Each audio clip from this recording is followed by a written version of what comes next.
В нашем пространстве взаимодействие между полами происходит очень ясно, понятно.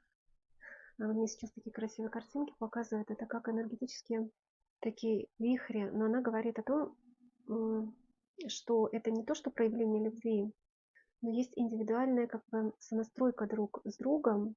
Мы все живем в энергии любви. У нас нет потребности взаимодействовать с другим членом нашего коллектива для того, чтобы обрести любовь. Мы это состояние испытываем с момента рождения.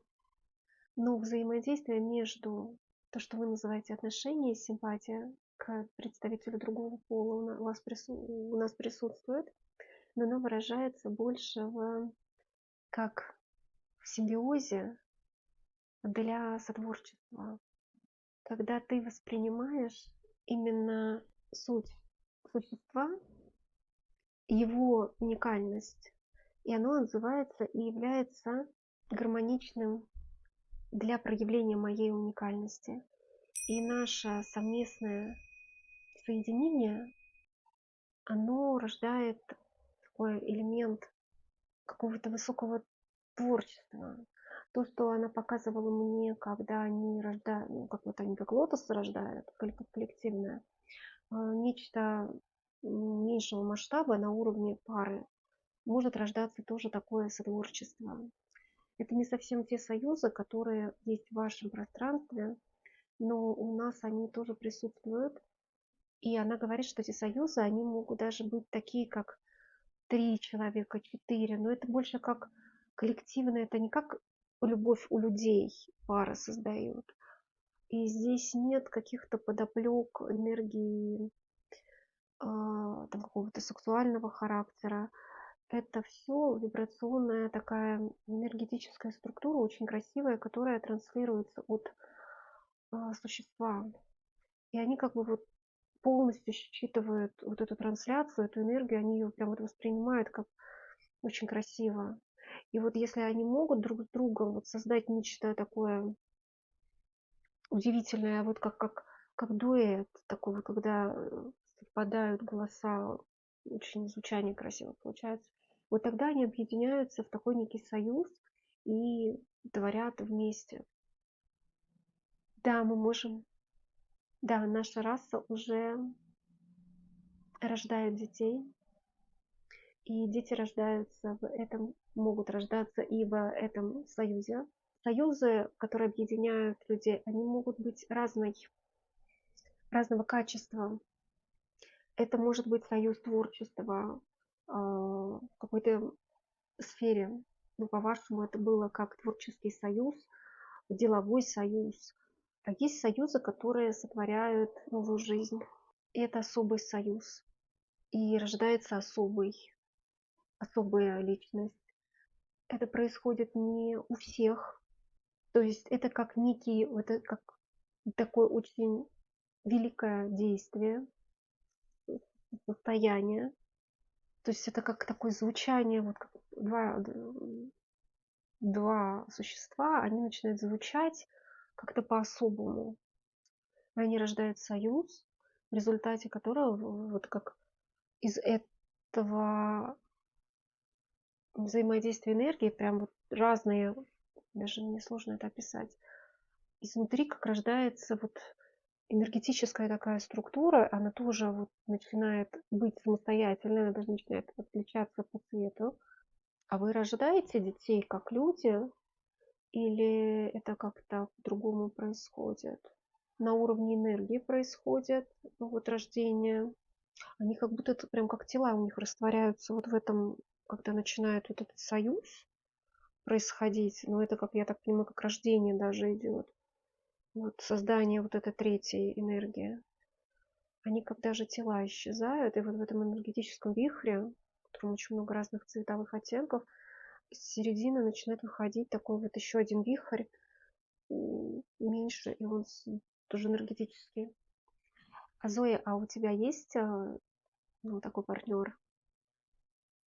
Она говорит, для рождения детей, для объединения, для союза с целью рождения детей, Она говорит: "Нет", но она участвует в союзах, объединяется в творческих союзах. У нее есть партнеры, с кем она объединяет союзы, они сотворяют в творчестве. Там есть их как три, два партнера, и она смеется, она говорит: Здесь нет ничего общего с вашими фантазиями, это не, здесь нет никакой сексуальной подоплеки, это энергетические союзы". А есть ли у вас понятие дружба, ну вот между людьми, как вот у людей дружат люди? У них как нет разделения, она показывает, она говорит: мы все взаимодействуем постоянно друг с другом. У них какой-то такой, они говорят: мы все друг с другом дружим, у нас дружба, мы понимаем, считываем друг друга, мы отличаемся уникальным сочетанием энергий, и это взаимодействие между нами, оно очень, на ваш взгляд, кажется странным, но у нас нет друзей или врагов. Мы все взаимодействуем друг с другом. Просто иногда это коллективное взаимодействие всех, в зависимости от задач, которые стоят перед нами, которые мы сами себе создаем. Это творчество. В зависимости от этой задачи мы объединяемся либо в коллективное, либо можем объединяться в союзы парные, либо в большее количество. Ну, я правильно понимаю, что союзы, где у вас рождаются дети, это отдельная история? Ну, она говорит, да. То есть, ну, я как Марина хочу перевести, что это что-то есть такое, в основном это типа карьера, а это что-то такое отдельное. Да, но она говорит, что они не все так вот в такие союзы объединяются в обязательном порядке. Она говорит: нет, на это нужно определенное состояние, самостройка, готовность и как даже некое предназначение к этому. Это вообще связано с общей вообще коллективным, как коллективного в целом. То есть здесь есть ответственность за создание нового члена вот этого общества. Это не хаотичный процесс, а он очень такой вот серьезный, творческий. Зоя, сколько тебе лет? Какой у вас возраст? У вас есть вот это вот летоисчисление, возраст? Да, да, у нас есть, присутствует числительная составляющая, но она для нас не имеет такого значения, как для вас. Мы не считаем года, у нас есть циклы, периоды, и эти периоды, они обозначают состояние развития, то есть от младенчества до состояния укрепления сознания в теле, там прям процесс такой. Потом это где-то по-нашему, даже не могу, но идет до 5 лет, это я вот как бы ассоциация у меня идет с человеческим возрастом. Потом идет цикл вот как взросление. Дальше цикл идет вот эта молодая личность, когда она вступает в общество и занимает в обществе определенную уже, ну, ячейка здесь так немножко грубовато звучит. Она имеет в виду, Зоя, я Марина сейчас транслирую, что, ну, некую свое понимание своей принадлежности и то, чем он будет заниматься. И это все очень вот на наш слух звучит как-то немножко, ну, как-то вот все определено. А на самом деле, вот она мне показывает энергетически на уровне энергии, это очень все настолько естественно, и все это соответствует с внутренней личностью. Вот. Она занимается тем, к чему она вот, ну, вот предрасположена. Это такое очень, ну, творчески, очень много вот этого. Вот у них нет какой-то прагматизма или какого-то надо вот это. Все очень связано именно с состоянием, кто к чему предрасположен, тот тем и занимается. А у вас есть какой-то, ну, вот быт? Она такая сейчас, ну да, вот ты видишь, все-таки есть, мы присутствуем в пространстве, несмотря на то, что наша энергетическая часть с нами полностью, мы в полном взаимодействии с собой, как физическое проявление, хотя наше физическое проявление это не совсем та материя, которая есть у вас, но у нас есть как бы и тонкоматериальная часть и энергетическая составляющая, и мы полностью осознаем всю свою структуру, как мы взаимодействуем. Это нас, наверное, отличает от вас, так как вы ту часть с позиции личности вот физической не воспринимаете. Мы воспринимаем себя полностью. Так дни рождения, они у вас есть или нет? В каком вы цикле? У нас есть циклы, и в цикле зрелости, я в цикле зрелости нахожусь, он приравнивается к вашему возрасту. Это где-то период от 31 года и до 48. Это если 48-49 лет, это если брать ваш человеческий ну, вот цикл, чтобы вы понимали. То есть у вас нет возраста, как данные временного отрезка, вот говорят, есть ли? Говорят, нет. А вы празднуете дни рождения? Есть у вас дни рождения? Она так сейчас смеется. Она так смеется, ее прям это очень забавляет. Она говорит, это очень забавно. Но говорит, нет. У нас есть интервалы такие, переходы из одного состояния в другой, они, то, что вы называете инициацией, то есть переходный период, переходный этап от ну, юности там, к зрелости, вот эти циклы, про которые она говорит, вот этот переходный этап, он является, ну, если это как бы упростить на ваш манер, для нас торжественным. И о нем знают, это, это является, ну, как таким поздравление получают в этот период, торжественно очень, готовится к этому периоду переходному из одного состояния в другой, вот этот переход из одного цикла в другой. Да, и появляется и некий набор обязательств, которые накладываются на личность переходящую. На ваш манер можно это как-то назвать и как раз, ну, как празднование дня рождения. Но тортики, говорит, мы не едим. И хохочет. А вы долго живете, простите? Она говорит, что развоплощение из проявленности в той форме, в которой мы себя ощущаем, оно происходит по осознанному выбору каждого индивидуума. То есть выход в исток. Какими эмоциями, вот которые эмоции вам не свойственны? Вы их не обладаете этими эмоциями. Есть у вас такой спектр? Она говорит, наверное, если бы ты попала в наше общество в таком в своем проявленном виде, тебе бы показалось, что мы очень медлительные, спокойные, такое все очень уравновешенное. У нас нет резких перепадов, нам не свойственны резкие перепады эмоций, то, что есть у вас, и вот эти острые пики эмоций нам не свойственны. Мы не переживаем такие резкие перепады, как вот был проявлено у тебя. Вот это резкое раз, гнев возникает, когда что-то идет, нарушает твой порядок, у тебя сразу вспыхивает такая яркая эмоция. И у многих людей такое может быть, когда нарушается их какой-то план, человек может резко отреагировать, выплеснуть вот эту эмоцию, она может проявиться как агрессивные действия или агрессивные слова, или внутри все клокочет. Вот данное состояние мы можем наблюдать у вас со стороны, но сами мы его не переживаем, хотя мы его можем проанализировать и, так скажем, с точки зрения теории понять.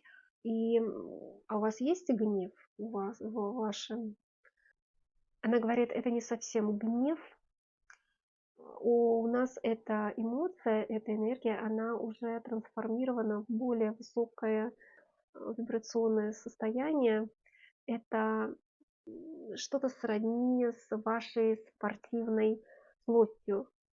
Но злость тоже не подходит. Но вот то, когда ну, человек качество, да, соревновательные качества, вот у нас то, что в вашем мире вы называете как гневом, гневом, вот такой агрессия вызывается, злость, гнев в нашем обществе трансформировано как в такой драйв.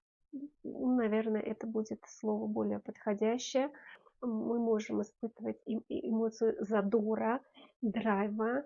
Это такое, когда и у нас есть люди такие, они более, ну, в сравнении со мной, допустим, он может быть более экспрессивный, но это с нашей точки зрения, то есть проявление вот этого драйва, задора, это скорее будет так выглядеть.